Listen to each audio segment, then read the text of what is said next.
नमस्कार, खबरां दे इस बुलेटिन च तुहाडा स्वागत है। मैं हां गीता सक्सेना। पहला पेश ने चोणवीआं खबरां। रक्षा मंत्री राजनाथ सिंह अनुसार रक्षा मंत्रालय दीआं नौकरियां विच अग्निवीरां नूं मिलेगा 10% राखवांकरण।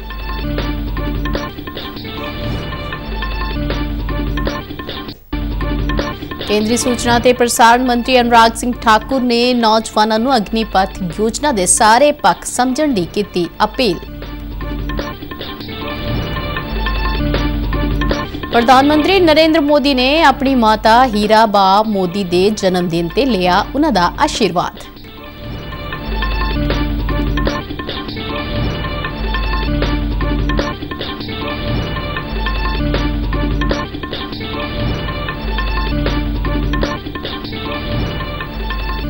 काबुल विच करते परवान गुरुद्वारे ते अणपछाते बंदूकधारियां दी गोलीबारी विच 2 व्यक्तियों की मौत। हमले की ਵੱਖ-ਵੱਖ सियासी धार्मिक ते समाजिक जथेबंदियां वालों सख्त नखेदी। ते हुण खबरां विस्तार नाल।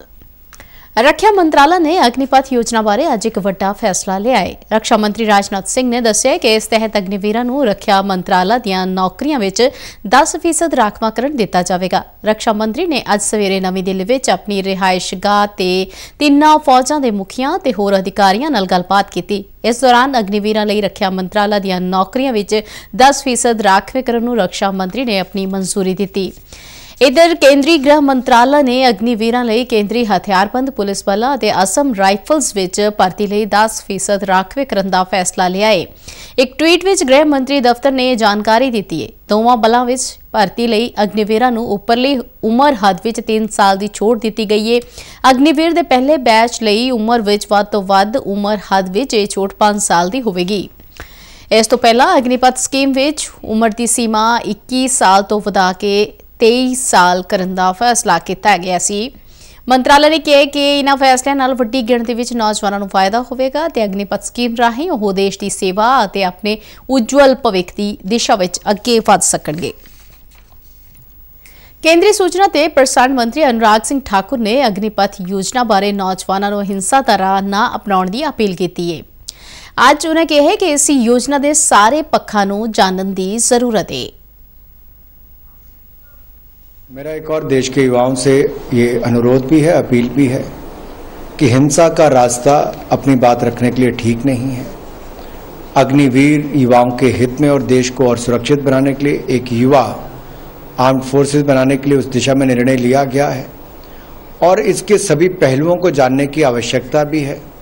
आपके जो भी कंसर्न है, जो भी विषय, उसको सरकार गंभीरता से सुन भी रही है और मुझे लगता है आगजनी करने से, हिंसा फैलाने से, उपद्रव मचाने से कुछ नहीं होगा, क्योंकि कुछ लोग अपनी राजनीतिक रोटियां सेंकने के लिए अगर करना चाहते हैं तो ये भी उचित नहीं है कि बच्चों के हाथ में झंडा देकर कोई निकाल देता है, कोई छोटे छोटे बच्चों को सड़कों पर निकालता है। ये उचित नहीं है।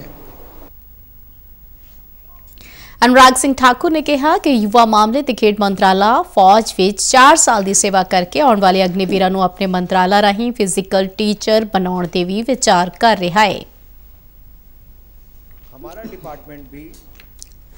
डिपार्टमेंट भी जो युवा कार्यक्रम डिपार्टमेंट है, खेल डिपार्टमेंट है, वो भी इस बात पर विचार कर रहा है कि ये जब 4 वर्ष का अपना काम पूरा करके आएंगे और 4 वर्षों के बाद इनमें से ट्रेनिंग देकर जो लोग फिजिकल एजुकेशन टीचर बनना चाहते हैं उसमें हम लोग क्या कर सकते हैं। क्या कुछ महीने का ऐसा कोर्स किया जा सकता है, क्रैश कोर्स करके, जिससे इनको भी लाभ मिल सके।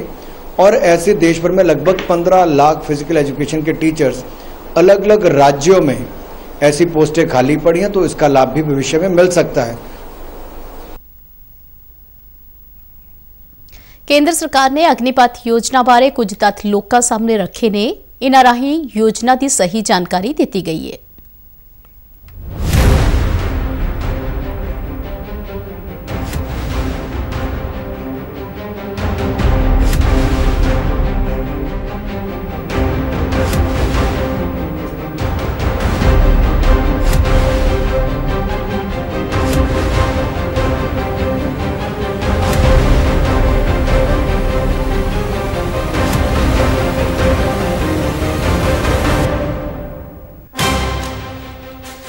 अजय थोड़ा ब्रेक है।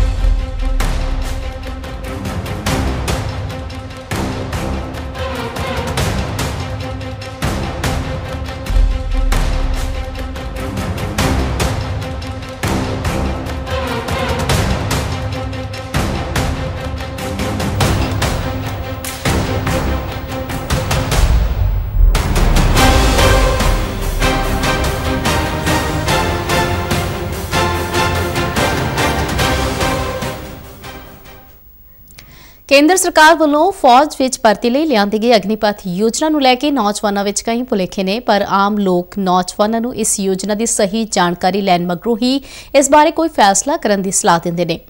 ਲੋਕਾਂ ਮੁਤਾਬਕ ਘੱਟ ਉਮਰ ਵਿੱਚ ਫੌਜ ਵਿੱਚ ਜਾ ਕੇ ਨੌਜਵਾਨਾਂ ਨੂੰ ਕਈ ਖੇਤਰਾਂ ਵਿੱਚ ਫਾਇਦਾ ਮਿਲੇਗਾ। ਇੱਕ ਰਿਪੋਰਟ। ਗੁਰਦਾਸਪੁਰ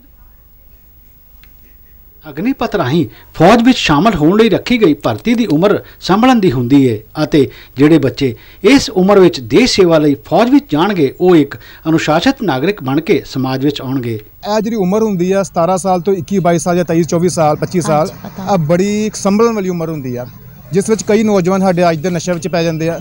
ਪਰ ਮੈਂ ਸਮਝਦਾ ਜਿਹੜੇ ਬੱਚੇ ਇਸ ਉਮਰ ਵਿੱਚ ਦੇਸ਼ ਦੀ ਸੇਵਾ ਕਰਨਗੇ ਉਹ ਇੱਕ ਚੰਗਾ ਅਨੁਸ਼ਾਸਨ ਸਿੱਖਣਗੇ, ਡਿਸਪਲਿਨ 'ਚ ਰਹਿ ਕੇ ਇੱਕ ਦੇਸ਼ ਦੀ ਤੇ ਆਪਣੇ ਮਾਪਿਆਂ ਦੀ ਇੱਕ ਚੰਗੀ ਸੇਵਾ ਕਰ ਸਕਣਗੇ ਤੇ ਦੇਸ਼ ਦਾ ਭਵਿੱਖ ਉਜਵਲ ਬਣਾ ਸਕਣਗੇ।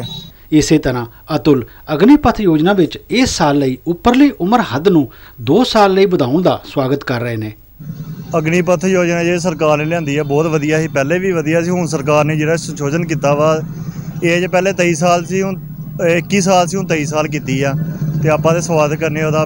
ਜਿਹੜੀ ਜਿੱਦਾਂ ਯੁਵਾਵਾਂ ਦੀ ਮੰਗ ਸੀ ਕਿ 21 ਸਾਲ ਹੈ ਜਿਹੜੀ ਆ ਘੱਟ ਹੈਗੀ ਆ, 23 ਸਾਲ ਕੀਤੀ ਜਾਏ, ਉਹ ਸਰਕਾਰ ਨੇ ਜਿਹੜਾ ਫੈਸਲਾ ਜਿਹੜਾ ਮੰਨਿਆ ਵਾ ਯੁਵਾਵਾਂ ਦਾ। ਤੇ ਮੈਂ ਨਾਲ ਹੀ ਦੇਸ਼ ਦੇ ਯੁਵਾਵਾਂ ਨੂੰ ਇੱਕ ਅਪੀਲ ਵੀ ਕਰਦਾ ਚਾਹੁੰਦਾ ਕਿ ਜਿਹੜੀਆਂ ਸਰਕਾਰ ਜਿਹੜੀ ਆ ਸਕੀਮ ਲਿਆਈ ਹੈ ਇਹਨੂੰ ਤੁਸੀਂ ਚੰਗੀ ਤਰ੍ਹਾਂ ਸਮਝੋ, ਪਹਿਲੇ ਸਮਝ ਕੇ ਤੁਹਾਨੂੰ ਪਤਾ ਲੱਗਿਆ, ਕਿਸੇ ਦੇ ਕਹਿਣ ਤੇ ਬਹਿਕਾਵੇ ਤੇ ਨਾ ਆਓ। ਜੋ ਸਰਕਾਰ ਨੇ ਦੱਸਣਾ ਸੱਚ ਤੇ ਉਹੀ ਹੋਣਾ, ਲੋਕਾਂ ਦੇ ਕਹਿਣ ਤੇ ਬੜੀ ਦੁਨੀਆ ਦੇ ਵਿੱਚ ਹੁਣ ਜਿਹੜਾ ਪ੍ਰਚਾਰ ਹੋ ਰਿਹਾ ਤੋਂ ਬਚਿਆ ਜਾਏ। ਨਿਤਿਨ ਮਹਿਰਾ ਦੇ ਵਿਚਾਰ ਵਿੱਚ ਜਿਹੜਾ ਅਗਨੀਪਥ ਯੋਜਨਾ ਬਾਰੇ ਵਿਸਥਾਰ ਨਾਲ ਜਾਣਕਾਰੀ ਲੈ ਲਵੇਗਾ ਉਹ ਇਸ ਦਾ ਵਿਰੋਧ ਕਿਸੇ ਵੀ ਕੀਮਤ ਤੇ ਨਹੀਂ ਕਰੇਗਾ। ਜਿਹੜਾ ਇਸ ਯੋਜਨਾ ਨੂੰ ਪੂਰੀ ਤਰ੍ਹਾਂ ਪੜ੍ਹ ਲੈਂਦਾ ਉਹਦਾ ਵਿਰੋਧ ਨਹੀਂ ਕਰੇਗਾ। ਤੇ ਇਸ ਤੋਂ ਇਲਾਵਾ ਜੇ ਕੋਈ ਥੋੜਾ ਬਹੁਤ ਵਿਰੋਧ ਦਾ ਕਾਰਨ ਕੁਝ ਪਿਛਲੇ ਦਿਨਾਂ 'ਚ ਅਸੀਂ ਦੇਖਿਆ ਤਾਂ ਉਹਨੂੰ ਵੀ ਅੱਜ ਮੋਦੀ ਸਰਕਾਰ ਨੇ ਉਹ 'ਚ ਸੋਧ ਕਰਦੇ ਹੋਏ ਉਹ ਕਾਰਨ ਵੀ ਖਤਮ ਕਰ ਦਿੱਤਾ, ਜਿਹਦੇ ਵਿੱਚ ਜਿਹੜੀ ਇੱਕ ਉਮਰ ਦੀ ਜਿਹੜੀ ਸੀਮਾ ਸੀ ਉਹ 2 ਸਾਲ ਵਧਾ ਦਿੱਤੀ ਗਈ ਹੈ। ਯਕੀਨਨ ਨੌਜਵਾਨਾਂ ਨੂੰ ਇਸ ਅਗਨੀਪਥ ਯੋਜਨਾ ਬਾਰੇ ਵਿਸਥਾਰ ਨਾਲ ਜ਼ਰੂਰ ਸਮਝਣਾ ਚਾਹੀਦਾ ਹੈ ਤਾਂ ਜੋ ਉਹਨਾਂ ਦੇ ਸਾਰੇ ਭੁਲੇਖੇ ਦੂਰ ਹੋ ਸਕਣ। ਗੁਰਦਾਸਪੁਰ ਤੋਂ ਬਿਸ਼ੰਬਰ ਬਿੱਟੂ ਨਾਲ ਸ਼ਿਸ਼ੂ ਸ਼ਰਮਾ ਸ਼ਾਂਤਲ, ਦੂਰਦਰਸ਼ਨ ਸਮਾਚਾਰ, ਜਲੰਧਰ। ਆਜ਼ਾਦੀ ਕਾ ਅੰਮ੍ਰਿਤ ਮਹੋਤਸਵ ਨੂੰ ਸਮਰਪਿਤ ਆਜ਼ਾਦੀ ਕਾ ਸਫ਼ਰ ਤਹਿਤ ਅਸੀਂ ਭਾਰਤ ਦੀ ਆਜ਼ਾਦੀ ਵਿੱਚ ਯੋਗਦਾਨ ਪਾਉਣ ਵਾਲੇ ਵੱਖ-ਵੱਖ ਮੰਨੇ ਪਰਮੰਨੇ ਅਤੇ ਗੁਮਨਾਮ ਆਜ਼ਾਦੀ ਸੰਗਰਾਮੀਆਂ ਦੇ ਜੀਵਨ ਦੇ ਪਹਿਲੂਆਂ ਤੋਂ ਤੁਹਾਨੂੰ ਜਾਣੂ ਕਰਵਾਉਂਦੇ ਹਾਂ। ਇਸ ਤੋਂ ਇਲਾਵਾ ਆਜ਼ਾਦੀ ਦੇ ਸੰਘਰਸ਼ ਨਾਲ ਜੁੜੀਆਂ ਹੋਰ ਗਤੀਵਿਧੀਆਂ ਬਾਰੇ ਵੀ ਦੱਸਦੇ ਹਾਂ। ਅੱਜ ਦੀ ਕੜੀ ਵਿੱਚ ਅਸੀਂ ਤੁਹਾਨੂੰ ਮਹਾਨ ਸੁਤੰਤਰਤਾ ਸੈਨਾਨੀ ਰਾਣੀ ਲక్ష్ਮੀ ਬਾਈ ਅਤੇ ਰਾਮ ਮਨੋਹਰ ਲੋਹੀਆ ਬਾਰੇ ਜਾਣਕਾਰੀ ਦੇ ਰਹੇ ਹਾਂ।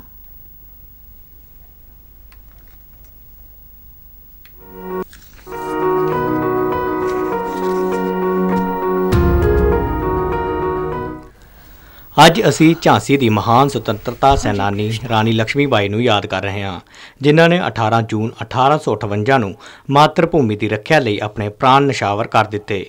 ਅੰਗਰੇਜ਼ਾਂ ਦੇ ਖਿਲਾਫ ਉਹਨਾਂ ਦੀ ਬਹਾਦਰੀ ਤੇ ਵਿਰੋਧ ਦੀਆਂ ਕਹਾਣੀਆਂ ਅੱਜ ਵੀ ਸਾਰਿਆਂ ਦੇ ਦਿਲਾਂ ਨੂੰ ਗੌਰਵ ਤੇ ਆਭਾਰ ਨਾਲ ਭਰ ਦਿੰਦੀਆਂ ਨੇ। ਰਾਣੀ ਲక్ష్ਮੀ ਬਾਈ ਦਾ ਜਨਮ 16 ਨਵੰਬਰ 1835 ਨੂੰ ਹੋਇਆ ਸੀ। ਉਹਨਾਂ ਦਾ ਨਾਂ ਮਣੀਕਰਨਿਕਾ ਤਾਂਬੇਰ ਰੱਖਿਆ ਗਿਆ ਸੀ, ਪਰੰਤੂ ਉਹਨਾਂ ਦੇ ਮਾਤਾ-ਪਿਤਾ ਉਹਨਾਂ ਨੂੰ ਪਿਆਰ ਨਾਲ ਨੰਨੂ ਅਤੇ ਨਾਨਾ ਸਾਹਿਬ ਉਹਨਾਂ ਨੂੰ ਪੇਸ਼ਵਾ ਸ਼ਬੀਲੀ ਕਹਿ ਕੇ ਬੁਲਾਉਂਦੇ ਸਨ। ਉਹਨਾਂ ਦੇ ਪਿਤਾ ਬਿਠੂਰ ਚਲੇ ਗਏ, ਜਿੱਥੇ ਉਹਨਾਂ ਦਾ ਪਾਲਣ ਪੋਸ਼ਣ ਕੀਤਾ ਗਿਆ ਅਤੇ ਨਾਨਾ ਸਾਹਿਬ ਤਾਤਿਆ ਟੋਪੇ ਅਤੇ ਰਾਗ ਸਾਹਿਬ ਦੇ ਨੇੜਲੇ ਸੰਪਰਕ ਵਿੱਚ ਆਏ। ਲక్ష్ਮੀ ਬਾਈ ਨੇ ਪਾਰੰਪਰਿਕ ਸਿੱਖਿਆ ਪ੍ਰਾਪਤ ਕੀਤੀ, ਘੋੜਸਵਾਰੀ ਅਤੇ ਛੋਟੇ ਹਥਿਆਰ ਚਲਾਉਣੇ ਸਿੱਖੇ। ਉਹ ਸੁੰਦਰ, ਬੁੱਧੀਮਾਨ, ਊਰਜਾਵਾਨ ਅਤੇ ਸਾਹਸੀ ਸਨ। ਉਹਨਾਂ ਦਾ ਵਿਆਹ ਝਾਂਸੀ ਦੇ ਮਹਾਰਾਜਾ ਗੰਗਾਧਰ ਰਾਓ ਨਾਲ 1842 ਵਿੱਚ ਹੋਇਆ ਸੀ। ਆਕਰਸ਼ਕ ਵਿਅਕਤੀਤਵ ਦੀ ਧਨੀ ਲక్ష్ਮੀ ਬਾਈ ਵਿੱਚ ਉੱਚ ਪ੍ਰਸ਼ਾਸਨਿਕ ਸਮਰੱਥਾ ਕੁੱਟ-ਕੁੱਟ ਕੇ ਭਰੀ ਸੀ। ਉਹਨਾਂ ਦੀ ਇਕਲੌਤੀ ਸੰਤਾਨ ਦੀ ਛੋਟੀ ਉਮਰ ਵਿੱਚ ਹੀ ਮੌਤ ਹੋ ਗਈ। 21 ਨਵੰਬਰ 1853 ਨੂੰ ਉਹਨਾਂ ਦੇ ਪਤੀ ਦਾ ਵੀ ਦੇਹਾਂਤ ਹੋ ਗਿਆ। ਬ੍ਰਿਟਿਸ਼ ਅਧਿਕਾਰੀਆਂ ਨੇ ਰਾਣੀ ਲక్ష్ਮੀ ਬਾਈ ਦੇ ਗੋਦ ਲਏ ਪੁੱਤਰ ਦਮੋਦਰ ਰਾਮ ਨੂੰ ਉੱਤਰਾਧਿਕਾਰੀ ਬਣਾਉਣ ਤੋਂ ਇਨਕਾਰ ਕਰ ਦਿੱਤਾ ਸੀ। 27 ਫਰਵਰੀ 1854 ਨੂੰ ਡਲਹੌਜ਼ੀ ਦੀ ਰਾਜ ਹੜੱਪਣ ਦੀ ਨੀਤੀ ਤਹਿਤ ਦੇ ਸਿਧਾਂਤ ਦੇ ਤਹਿਤ ਉਹਨਾਂ ਦੇ ਖੇਤਰ 'ਤੇ ਕਬਜ਼ਾ ਕਰ ਲਿਆ ਗਿਆ। ਅੰਗਰੇਜ਼ਾਂ 'ਤੇ ਰਾਣੀ ਲక్ష్ਮੀ ਬਾਈ ਦੀ ਅਪੀਲ ਦਾ ਕੋਈ ਅਸਰ ਨਹੀਂ ਹੋਇਆ। ਜਦ 1857 ਵਿੱਚ ਸੁਤੰਤਰਤਾ ਦਾ ਪਹਿਲਾ ਯੁੱਧ ਸ਼ੁਰੂ ਹੋਇਆ ਤਾਂ ਰਾਣੀ ਲక్ష్ਮੀ ਬਾਈ ਇਸ ਵਿੱਚ ਸ਼ਾਮਲ ਹੋ ਗਈ ਤੇ ਉਹਨਾਂ ਨੇ ਇਕੱਲਿਆਂ ਹੀ ਮੋਰਚਾ ਸੰਭਾਲਿਆ। 18 ਜੂਨ 1857 ਨੂੰ ਸਿਪਾਹੀਆਂ ਵੱਲੋਂ ਜ਼ੋਖਨ ਬਾਗ ਵਿੱਚ ਅੰਗਰੇਜ਼ਾਂ ਦੀ ਨਸਲਕੁਸ਼ੀ ਅਤੇ ਉਹਨਾਂ ਦੇ ਦਿੱਲੀ ਜਾਣ ਤੋਂ ਬਾਅਦ ਰਾਣੀ ਨੇ ਸਰਕਾਰ ਦੀ ਬਾਗਡੋਰ ਸੰਭਾਲੀ ਅਤੇ ਸਾਹਮਣੇ ਆਈਆਂ ਚੁਣੌਤੀਆਂ ਦਾ ਸਫਲਤਾਪੂਰਵਕ ਸਾਹਮਣਾ ਕੀਤਾ। 20 ਮਾਰਚ 1858 ਨੂੰ ਬ੍ਰਿਟਿਸ਼ ਜਨਰਲ ਹਿਊਜ਼ ਰੋਜ਼ ਦੇ ਹਮਲੇ ਦੌਰਾਨ ਉਹਨਾਂ ਨੇ 2 ਹਫ਼ਤੇ ਤੱਕ ਬਹਾਦਰੀ ਨਾਲ ਝਾਂਸੀ ਦੀ ਰੱਖਿਆ ਕੀਤੀ ਅਤੇ ਅੰਤ ਆਪਣੇ ਪੁੱਤਰ ਨਾਲ ਘੋੜੇ 'ਤੇ ਸਵਾਰ ਹੋ ਕੇ ਕਾਲਪੀ ਚਲੇ ਗਏ। ਬਾਅਦ ਵਿੱਚ ਉਹ ਤਾਤਿਆ ਟੋਪੇ ਅਤੇ ਰਾਵ ਸਾਹਿਬ ਦੀ ਸੈਨਾ ਵਿੱਚ ਸ਼ਾਮਲ ਹੋ ਗਏ, ਪਰੰਤੂ ਉਹਨਾਂ ਦੀ ਸੰਯੁਕਤ ਸੈਨਾ ਨੂੰ ਅੰਗਰੇਜ਼ਾਂ ਨੇ ਹਰਾ ਦਿੱਤਾ। ਇਸ ਦੇ ਬਾਅਦ ਲక్ష్ਮੀ ਬਾਈ ਗਵਾਲੀਅਰ ਪਹੁੰਚ ਗਏ ਅਤੇ ਗਵਾਲੀਅਰ 'ਤੇ ਕਬਜ਼ਾ ਕਰਕੇ ਅੰਗਰੇਜ਼ਾਂ ਨੂੰ ਹੈਰਾਨ ਕਰ ਦਿੱਤਾ। ਜਦ ਸਰ ਹਿਊਜ਼ ਰੋਜ਼ ਨੇ ਗਵਾਲੀਅਰ ਕਿਲੇ 'ਤੇ ਨਵੇਂ ਸਿਰਿਓਂ ਹਮਲਾ ਕੀਤਾ ਤਾਂ ਰਾਣੀ ਨੇ ਅੰਤਮ ਦਮਾਂ ਤੱਕ ਮੁਕਾਬਲਾ ਕੀਤਾ। ਉਹ ਦੋਨੋਂ ਹੱਥਾਂ ਵਿੱਚ ਤਲਵਾਰਾਂ ਤੇ ਮੂੰਹ ਨਾਲ ਘੋੜੇ ਦੀ ਲਗਾਮ ਪਕੜ ਕੇ ਆਖਰੀ ਦਮ ਤੱਕ ਲੜਦੇ ਰਹੇ। 18 ਜੂਨ 1858 ਨੂੰ ਯੁੱਧ ਦੇ ਦੌਰਾਨ ਉਹਨਾਂ ਨੇ ਵੀਰਗਤੀ ਪ੍ਰਾਪਤ ਕੀਤੀ। ਮਾਤਰ ਭੂਮੀ ਦੇ ਲਈ ਝਾਂਸੀ ਦੀ ਰਾਣੀ ਲక్ష్ਮੀ ਬਾਈ ਦੀ ਬਹਾਦਰੀ ਅਤੇ ਪ੍ਰੇਮ ਨੂੰ ਨਮਨ। 18 ਜੂਨ 1946 ਨੂੰ ਸੁਤੰਤਰਤਾ ਸੈਨਾਨੀ ਰਾਮ ਮਨੋਹਰ ਲੋਹੀਆ ਨੇ ਗੋਆ ਵਿੱਚ ਪੁਰਤਗਾਲੀਆਂ ਦੇ ਖਿਲਾਫ ਸੁਤੰਤਰਤਾ ਅੰਦੋਲਨ ਦੇ ਅੰਤਮ ਪੜਾਅ ਲਈ ਮਿਸਾਲ ਜਲਾਈ। ਉਹਨਾਂ ਨੇ ਮਡਗਾਂਵ ਵਿੱਚ ਜਨ ਸਭਾ ਆਯੋਜਿਤ ਕਰਨ ਦੀ ਆਗਿਆ ਨਾ ਦੇਣ 'ਤੇ ਸਰਕਾਰੀ ਹੁਕਮਾਂ ਦਾ ਖੁੱਲ੍ਹੇ ਤੌਰ 'ਤੇ ਉਲੰਘਣ ਕੀਤਾ ਅਤੇ ਜ਼ਿਲ੍ਹੇ ਦੇ ਪ੍ਰਸ਼ਾਸਕ ਕੈਪਟਨ ਹੋਦਰੂ-ਨਾਤੋ ਮਿਰਾਂਡਾ ਨੂੰ ਫਟਕਾਰ ਲਗਾਈ। ਗੋਆ ਵਿੱਚ ਸਵਿਨਿਆ ਅਵਗਿਆ ਅੰਦੋਲਨ ਦੀ ਸ਼ੁਰੂਆਤ ਕਰਦੇ ਹੋਏ ਲੋਹੀਆ ਨੇ ਗੋਆ ਵਾਸੀਆਂ ਨੂੰ ਇੱਕ ਖੁੱਲ੍ਹਾ ਪੱਤਰ ਲਿਖਿਆ ਸੀ। ਉਹਨਾਂ ਨੇ ਸਪਸ਼ਟ ਕੀਤਾ ਕਿ ਅੰਦੋਲਨ ਦਾ ਉਦੇਸ਼ ਨਾਗਰਿਕ ਸੁਤੰਤਰਤਾ ਹਾਸਲ ਕਰਨਾ ਸੀ, ਪਰੰਤੂ ਜਿਨ੍ਹਾਂ ਤਰੀਕਾਂ ਦਾ ਪਾਲਣ ਕੀਤਾ ਜਾਣਾ ਸੀ ਉਹ ਜਨ ਜਾਗਰਣ ਦੀਆਂ ਸਨ। ਲੋਹੀਆ ਨੇ ਭਾਰਤੀਆਂ ਨੂੰ ਸੱਦਾ ਦਿੱਤਾ ਕਿ ਉਹ ਸੁਤੰਤਰਤਾ ਦੀ ਲੜਾਈ ਵਿੱਚ ਗੋਆ ਦੇ ਭਰਾਵਾਂ ਦੀ ਮਦਦ ਕਰਨ, ਪਰੰਤੂ ਪੁਰਤਗਾਲੀ ਸ਼ਾਸਕਾਂ ਨੇ ਸਮੇਂ ਦੇ ਇਸ਼ਾਰਿਆਂ ਨੂੰ ਸਮਝੇ ਬਿਨਾਂ ਸਵਿਨਿਆ ਅਵਗਿਆ ਅੰਦੋਲਨ ਨੂੰ ਮੂਵਮੈਂਟਾਂ ਦਾ ਰੋਆ ਕਿਹਾ, ਜਿਸ ਦਾ ਅਰਥ ਹੈ ਸੜਕ ਦੇ ਕਿਨਾਰੇ ਦਾ ਅੰਦੋਲਨ।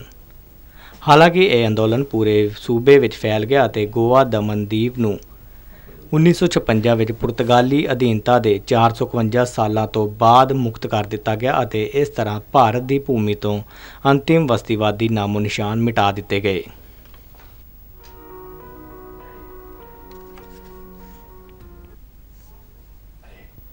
ਪ੍ਰਧਾਨ ਮੰਤਰੀ ਨਰਿੰਦਰ ਮੋਦੀ ਨੇ ਅੱਜ ਸਵੇਰੇ ਗੁਜਰਾਤ ਦੀ ਰਾਜਧਾਨੀ ਗਾਂਧੀਨਗਰ ਦੇ ਰਾਇਸਨ ਵਿਖੇ ਆਪਣੀ ਮਾਤਾ ਹੀਰਾਬਾ ਮੋਦੀ ਨਾਲ ਉਹਨਾਂ ਦੇ ਜਨਮ ਦਿਵਸ ਤੇ ਮੁਲਾਕਾਤ ਕੀਤੀ।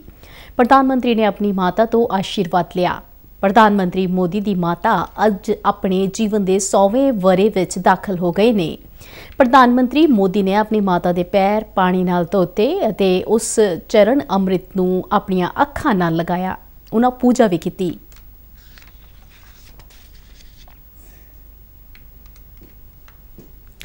ਅਫਗਾਨਿਸਤਾਨ ਦੀ ਰਾਜਧਾਨੀ ਕਾਬੁਲ ਵਿੱਚ ਸਥਿਤ ਗੁਰਦੁਆਰਾ ਕਰਤੇ ਪਰਵਾਨ ਤੇ ਅੱਜ ਸਵੇਰੇ ਕੁਝ ਅਣਪਛਾਤੇ ਬੰਦੂਕਧਾਰੀਆਂ ਨੇ ਗੋਲੀਬਾਰੀ ਕੀਤੀ। ਇਸ ਗੋਲੀਬਾਰੀ ਵਿੱਚ 2 ਵਿਅਕਤੀਆਂ ਦੀ ਮੌਤ ਹੋਣ ਦੀ ਖਬਰ ਹੈ।